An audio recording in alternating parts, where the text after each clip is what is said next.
Dieu veut révéler à chacune de ses créatures son indéfectible, intarissable, intangible, inextinguible, incommensurable, irrépressible et incompréhensible amour. Dieu nous a donné la vie éternelle, et cette vie est dans son Fils. Celui qui a le Fils a la vie.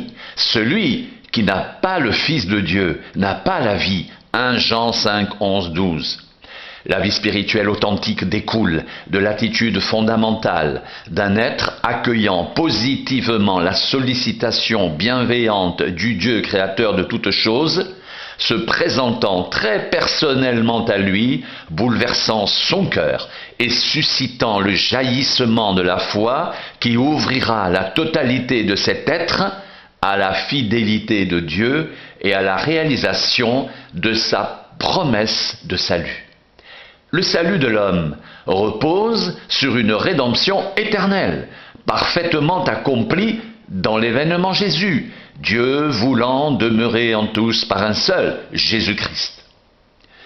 Dans sa fidélité indéfectible à l'égard du pécheur, par son offre unilatérale, gratuite de pardon et de salut, Dieu soustrait décisivement et définitivement les hommes à leurs conditions transgressives structurelles, l'état de péché, issu de leur appartenance à la première race adamique psychique, déchue de tous droits et titres au royaume de Dieu, en raison de la transgression générique, systémique et catastrophique perpétrée en Éden.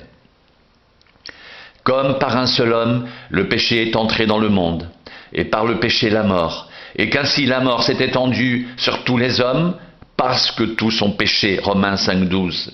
Mais il n'en est pas du don gratuit comme de l'offense, car c'est par l'offense d'un seul.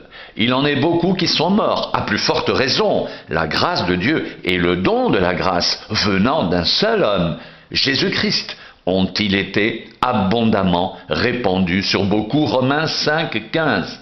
Ainsi donc, par une seule offense, la condamnation atteint tous les hommes. De même, par un seul acte de justice, la justification qui donne la vie s'étend à tous les hommes. Romains 5, 18. La réalité de la grâce que le pécheur est vivement invité à recevoir ne consiste pas en une modification superficielle, formelle, de ses attitudes habituelles et de son tempérament de base, mais implique bien au contraire un total changement de paradigme, une complète et radicale transformation de son être profond sous l'effet d'une puissante activité divine régénératrice sur l'exclusif et divin modèle de Jésus-Christ. Voyez quel amour le Père nous a témoigné pour que nous soyons appelés enfants de Dieu, et nous le sommes. Si le monde ne nous connaît pas, c'est qu'il ne l'a pas connu. 1 Jean 3, 1, 1. Bien-aimés, nous sommes maintenant enfants de Dieu, et ce que nous serons n'a pas encore été manifesté. Mais nous savons que lorsque cela sera manifesté, nous serons semblables à lui, parce que nous le verrons tel qu'il est. 1 Jean 3, 1, 2. L'être centré sur Dieu, en qui il croit sans limitation ni réserve, par un acte initial et une vie constante, permanente de foi, sous la puissante motion de l'Esprit, est pleinement transformé par effet d'ingénierie de la grâce divine, à l'image de son Sauveur, conformément au dessein de son divin Créateur. Nous tous, qui le visage découvert, contemplons comme dans un miroir la gloire du Seigneur, nous sommes transformés en la même image, de gloire en gloire, comme par le Seigneur l'Esprit. 2 Corinthiens 3, 18. L'amour de Dieu pour ses enfants étant indéfectible, l'être au Christ vit dans la certitude absolue que Dieu œuvre en constance et permanence à son bien, en fonction de son plan de salut, selon l'esprit de la grâce, tout risque d'échec étant exclu, Dieu ne pouvant ni faillir ni échouer.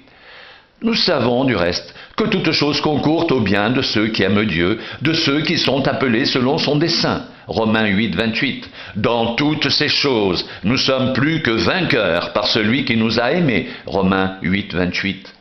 De plus, Le salut étant de nature éminemment individuelle, il n'est, hors de la personne concernée, aucune puissance existant dans l'univers susceptible de faire obstacle à la manifestation de l'amour inextinguible de Dieu ou le détourner de son but.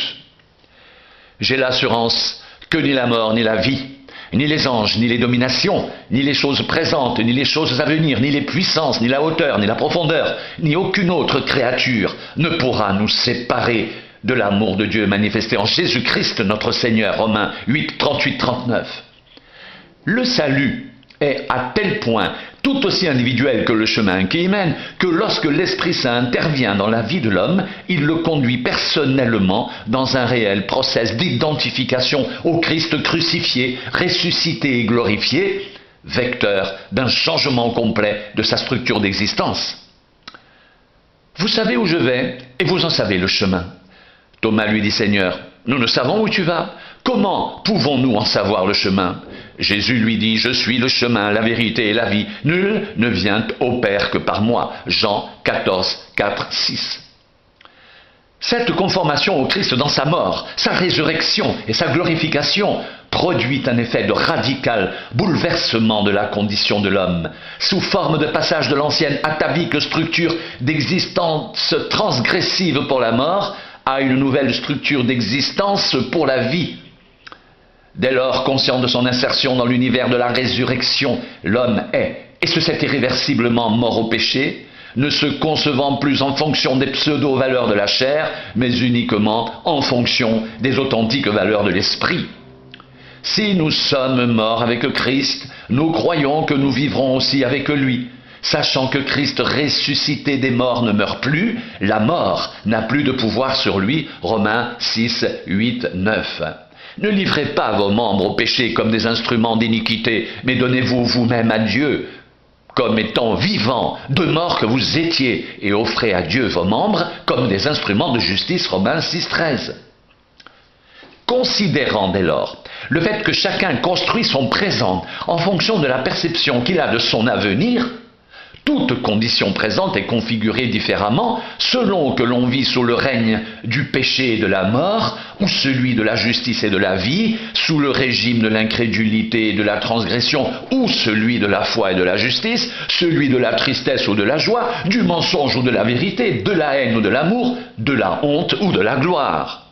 Ainsi, le rapport à la vie, ou rapport au Christ, est le fait d'une identification, conformation et insertion de l'être régénéré dans le Christ, faisant de celui-ci un être participant au Christ, devenant un être avec lui dans une relation de type singulier, exclusif, organique.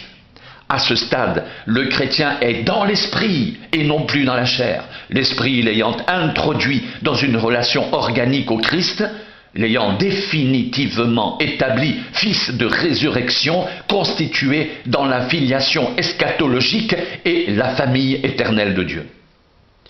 Celui qui s'attache au Seigneur est avec lui un seul esprit, 1 Corinthiens 6, 16. Je suis le cep, vous êtes les sarments. Celui qui demeure en moi et en qui je demeure porte beaucoup de fruits, car sans moi, vous ne pouvez rien faire. Jean 15, 5. Tous ceux qui sont conduits par l'Esprit de Dieu sont fils de Dieu. Et vous n'avez point reçu un esprit de servitude pour être encore dans la crainte, mais vous avez reçu un esprit d'adoption par lequel nous crions « Abba, Père » Romains 8, 14, 15. La question du salut est d'une importance telle, décidant de la condition éternelle de chacun en particulier, que nul ne peut éluder sa propre responsabilité par biais de méconnaissance ou de pur déni, ou même s'exonérer de cette même responsabilité personnelle en se défaussant sur telle personne, tel groupe ou telle institution. En fait, en matière de salut, demeure intangible l'inexorable principe de la responsabilité personnelle. Dans cette optique, il est impératif de se laisser chercher et trouver par le bon berger. Et puisque c'est au moyen de la foi que Jésus transforme la vie de l'homme, Dieu va tout mettre en œuvre pour cela, en mettant à la disposition de celui-ci, en vue de son salut, l'Évangile. Je suis le bon berger. Le bon berger donne sa vie pour ses brebis, Jean 10, 11. Je connais mes brebis, elles me connaissent comme le Père me connaît, et comme je connais le Père, et je donne ma vie pour mes brebis, Jean 10, 14, 15. La raison d'être de cet évangile est de faire connaître la grâce de Dieu, mais plus encore, d'intervenir lui-même dans la communication de cette grâce par une manifestation réelle de puissance, de régénération, de l'existence de celui qui y ajoute foi. Ceci en vertu du fait que l'Évangile est tout à la fois information structurante, révélation surnaturelle, détentrice d'une autorité capable de bouleverser les cœurs, illuminer les consciences et transformer conditions et situations de tout genre, en suscitant la foi en la fidélité du Dieu qui rachète et sauve les perdus, quels qu'ils soient. C'est en ce sens que l'Évangile procure le salut, la vie éternelle, sans exception de personne ni discrimination aucune. Je n'ai pas honte de l'Évangile. C'est la puissance de Dieu pour le salut de quiconque croit, du juif premièrement, puis du grec, parce qu'en lui est révélée la justice de Dieu par la foi, et pour la foi, selon qu'il est écrit, le juste vivra par la foi. Romains 1, 16, 17. Notre Évangile, ne vous ayant pas été prêché en parole seulement, mais avec puissance, avec l'Esprit Saint et avec une pleine persuasion, car vous n'ignorez pas que nous nous sommes montrés ainsi parmi vous, à cause de vous, 1 Thessaloniciens 5. Si notre évangile est encore voilé, il est voilé pour ceux qui périssent, pour les incrédules, dont le Dieu de ce siècle a aveuglé l'intelligence, afin qu'elle ne voie pas briller la splendeur de l'évangile, de la gloire de Christ, qui est l'image de Dieu. 2 Corinthiens 4, 3, 4.